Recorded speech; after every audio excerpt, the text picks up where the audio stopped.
જય માતાજી, હર હર મહાદેવ. કેમ છો બધા? મજામાં છો ને? તો મજામાં દેશો. તો અમારે જવાનું છે ગીર સોમનાથ ભોળાનાથના દર્શન કરવા.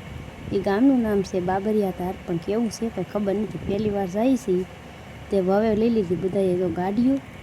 ઈશ્વર, અસ્મિતા ને ધ્રુવી ત્રણેય બેન ભાઈ નીકળી ગયા છે આગળ ને અમે રહી ગયા પાછળ. તો અહીંનો નજારો કંઈક આવો છે. નદીઓ છે, ઝાડવા છે, રસ્તો પણ કાસો છે. ઠેઠ સુધી કાસો રસ્તો આવે કે સડક આવે કાંઈ ખબર નથી, પણ એટલે પહોંચ્યા ને તા તો જો અહીંથી તો રોડ આવી ગયો. ત્યાં રોડે હવે અમારે જવાનું છે બાબરિયા ધાર. આ ઝાડની ઉપર મહાદેવ બેઠા એવું કહે છે, પણ અમે તો ક્યારેય ગયા નહોતા એટલે કાંઈ ખબર નહોતી. પછી તો નીકળી ગયા. હવે લાગે છે કે થોડુંક નજીક આવી ગયું છે ને પગ આવ્યા હશું, પણ એવું લાગતું નથી. ઓલી ધારું દેખાય ને એ ધારે અમારે જવાનું છે. તો દુકાને પગી જાય ને બધાએ નાસ્તો લેવાનું શરૂ કરી દીધું, પણ આપણને તો આમાં કાંઈ ખબર પડે નહીં એટલે સાના મના ઊભા રહી ગયા. પછી તો નાસ્તો લઈને પાછા રોડ. આ નાનું એવું ગામ છે, બહુ મોટું ગામ નથી. એમ કે અમારે જો ધજા દેખાય ને ત્યાં જવાનું છે. પછી અહીંયા જો નદી આવી ગઈ, મોટો જબરો પુલ પણ આવી ગયેલો હતો. પછી તો પાછા અમે તો રોડ. ઈશ્વર ગાડી વધારે આકે ને તો એ માથે આગળ હોય, પણ મને એટલી બધી ગાડી ગોઠે નહીં. જો અહીંયા ડેલો તો દેખાઈ ગયો. હવે તો આવી ગયું, પાકું થઈ ગયું. આ ડેલામાં શું લખેલું છે જરાક વાંચી લેજો ને અહીંયા કોણ આવ્યું ને જરાક કોમેન્ટ કરી દેજો. પછી તો અમે ફાઇનલી જો પોગી ગયા છીએ. બધાય પગથિયા હવે અમારે એક કરીને ચડવાના છે. તમે કોણ ચડવા આવેલું છે? પછી તો ભોળાનાથનું નામ લઈને ટંકોરો વગાડીને પછી પગથિયા ચડવાનું શરૂ કરી દીધું.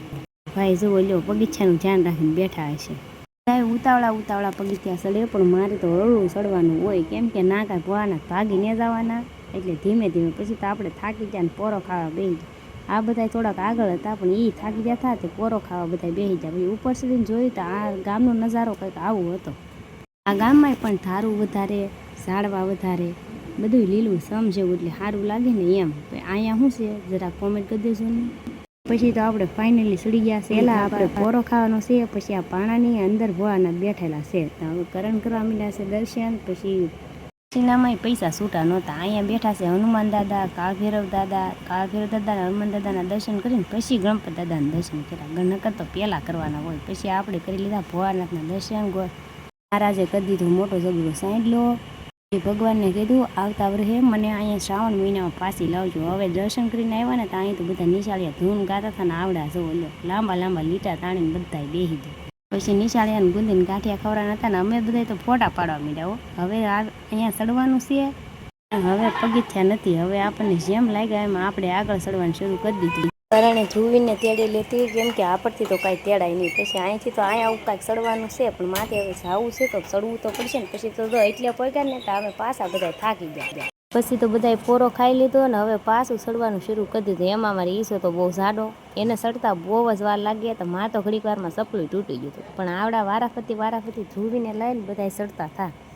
અમે ઉપર ચડી ગયા ને આનો નજારો કંઈક આવો છે ને. અહીંયા જુઓ ટાવર છે. ટાવર ને અહીંયા છે ને ધજા બાંધેલી છે. આ બહુ લાંબી ધજા છે.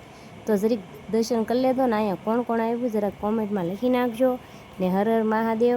વિડીયો ગમ્યો હોય તો લાઈક, શેર ને સબસ્ક્રાઈબ કરતા જાજો પાછા.